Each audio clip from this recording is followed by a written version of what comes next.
Դերասանուհի Ռոզա Դավթյանի հարսանիքի շուրջ խոսակցությունները չեն դադարում, մասնավորապես այն հանգամանքը, որ վերջին զանգահեռուստասերիալի մի քանի դերասանուհիներ չէին մասնակցել արարողությանը։ Դերասանուհի Լիլիթ Ավդալյանը անդրադառնալով այդ թեմային նշել էր. «Էդպես ստացվեց, քաղաքում չէի այդ օրը, իսկ երեկոյան ներկայացման էի, էնպես որ այլ պատճառներ մի փնտրեք, մենք շատ լավ գոլեգաներ ենք ու ես շատ սիրում եմ Ռոզային ու սրտանց ուրախ եմ, որ մեր գեղեցկուհին սիրուն ընտանիք կազմեց»։ Նշենք, որ նույն հարցազրույցի ընթացքում դերասանուհին կարելի է ասել առաջին անգամ խոսել էր անձնական ու ընտանեկան մի քանի թեմաների մասին, որի ամենակարևոր հատվածներն էլ ներկայացնում ենք ձեր ուշադրությանը։ Մեր հանդիպածը դժվարությունն է, պայքարը, ցավը, անորոշությունն ու ձախողումը։ Մարդիկ, ովքեր չեն հանդիպում սրանց, ուրեմն չեն վաստակելու կյանքի անհոգ ու երջանիկ օրերը, որովհետև դժվարությունը պարգև է եւ հարթեցնող ուղի դեպի մտածածին երազանք,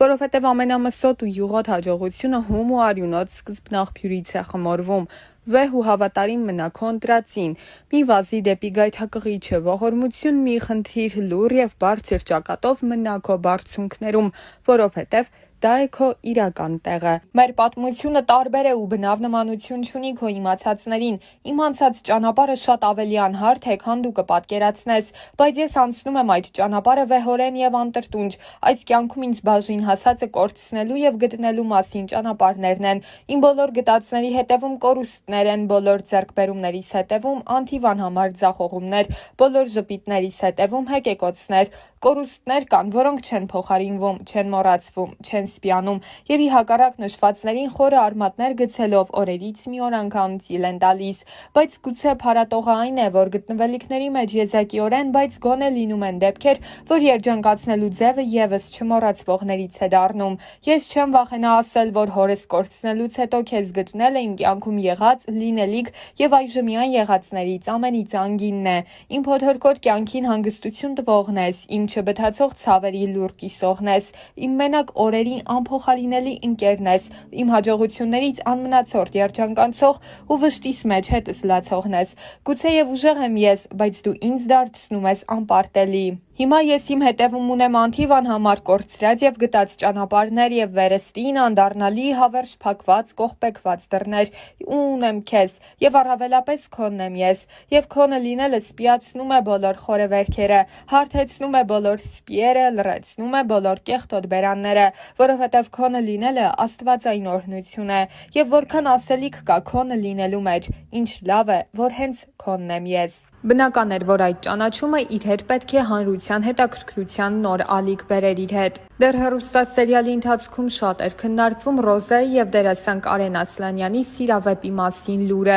Այդ թեմային անդրադառնալով դերասանուհին նշել էր. «Ես երբ գալիս էի հյուր ինքս ինձ ասացի, որ պետք է լինի մի տարածք, մի ներքին բան, որը միշտ քոնը պետք է մնա ու ես կարծեցի, որ անձնականը ամենաճիշտ տարբերակն է դրա համար։ Ես ու Կարենը հոյակապ ընկերներ ենք, մեզ մոտ ամեն ինչ լավ է աղավարում։ Դրանից դուրս մենք երբեմն շփվում ենք, բայց իմ անձնականը միայն իմն է, ոչինչ չեմ հերքում կամ ոչինչ չեմ փաստում։ Ես մի բան կասեմ, այնինչ իրականում կա առանց իմ ասելու կամ մեկ ուրիշի հերքելու կամ փաստելու միշտ երևում է։ Թողնենք ժամանակի վրա ամեն բան ցույց կտա ճիշտը»։ Զրույցի ընթացքում Ռոզան նաև նշել էր, որ մինչ սերիալում նկարահանվելը զուգընկեր չի ունեցել, սակայն չի նշանակում, որ հիմա եւս չունի։ Ուրեմն իմ մոտ էլ հակառակ պրոցեսն է, ես էլ չեմ ուզում նիհարեմ ճիշտն ասած, բայց քանի որ շաքարից, հյութերից, քաղցրից հրաժարվել եմ, մեզ վերջի շաբաթում երևի արդեն 4 կիլո նիհարել եմ, 4 կիլո նիհարել եմ։ Շատ վատ է, բայց եթե դուք ուզում եք նիհարեք, արդեն գիտեք ինչ պիտի անեք, մի քիչ կամքի ուժով։ Մի քանի տարի առաջ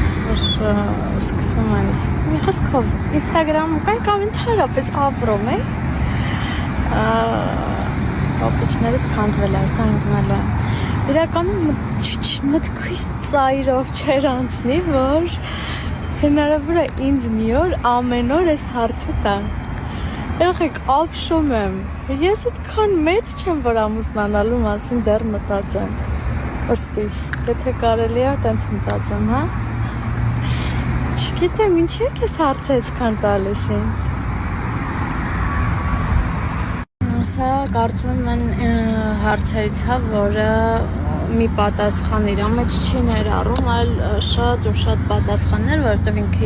ինքս ինքյան արդեն ինդիվիդուալ հարց է, ու հետևաբար ինդիվիդուալ եւ յուրապատասխան ակնկալում։ Տեսեք, եթե օրինակ ունեք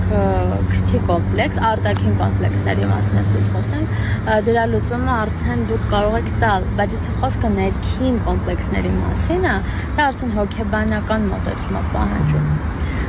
Չգիտեմ, կան իրականում կոմպլեքսներ, որոնք այնքան էլ կոմպլեքս չեն, ինչքան մենք ենք դա դարձնում այդպիսին, բայց արդեն ներքին կոմպլեքսները դրանք լուրջ բարդություններ են, որոնց դեմ պիտի հոգեբանորեն պայքարեք։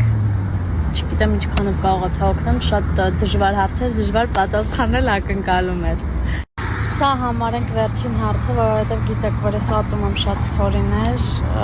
ու երբ որ իմ մոտ էլ այնպես ստացվում, որ շատ են, նյարդերից չգիտեմ ինչ եմ, Instagram չեմ մտնում, որ չտեսնամ, որ շատ եմ մտցել։ Տեսեք, ես այս հարցին, թե հաղորդման ժամանակ, Օվսիկետ մեր հաղորդման ժամանակ, թե առհասարակ ստորիներով ինչքան տասեք, ես անընդհատ պատասխանում եմ, կամ դուք ուշադիր հետևորդներ չեք, որ այս հարցն ինձ անընդհատ տալիս եք, կամ չգիտեմ, դուք մտածեք արդեն ձեր պատասխանները գտեք, էլ չեմ պատասխանելու, վсё, բարի լույս, իրականում հաճելի է, երբ որ բարի լույսն ասում ես տեղին ու ճիշտ ժամանակին, ոչ թե օրինակ արթնանում ես կեսօրին, բայց կոնտենտ վարելու համար ասում ես բարի լույս, ես բարի լույսը դիմավորել եմ, դրա համար բոլոր իրավունքներն ունեմ ձեզ ասելու բարի լույս եւ ասեմ, որ ոչ թե դուրս եմ եկել վազելու, չնայած նրան, որ ես երկար տարիներ զբաղվել եմ շատ ակտիվ սպորտով, առավոտները վազել եմ, հիմա բայց այդ ժամանակը չունեմ, բայց դուրս եմ եկել, որովհետեւ տունը չէր ստացվում կարդալ, մի քանի փորձեր արեցի անհաջող, հիմա որոշել եմ փոխեմ լոկացիան, որովհետեւ պետք է ինձ կարդալ ու չեմ քնել բարի լույսը դիմավորել եմ, որովհետև դիտում եմ կինոներ, բացերը լրացնելու համար։ Ընկերներ, վերջապես ես տանն եմ, ինչպես տեսնում եք, և մի շատ կարևոր բան,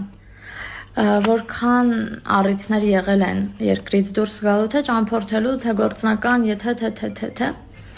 միևնույնն է, ես ոչ մի երկրում ինձ լավ չեմ զգում եւ բանը ընդհանրապես նրանում չէ թե ինչպես են ինձ ընդունում, ինչպես են հյուրընկալում, այլ իմ հոգուց է, իմ ներսից է, որ ես չեմ կարողանում ինձ լավ զգալ։ Գիտեք, ես ուրախ եմ ու ես ամեն անգամ հետ վերադառնալուց եմ հասկանում, որ ես հպարտ եմ, որ ես ունեմ ինքնություն, որ ես ունեմ ծննդավայր, որ ես ունեմ հայրենիք ի վերջո։ Դա շատ կարևոր է ու դա պետք է գնահատել, հաստատ պետք է գնահատել։ Ես սիրում եմ իմ Հայաստանը, իմ տունը, իմ տան դիմացի քարը։ Այսքանը։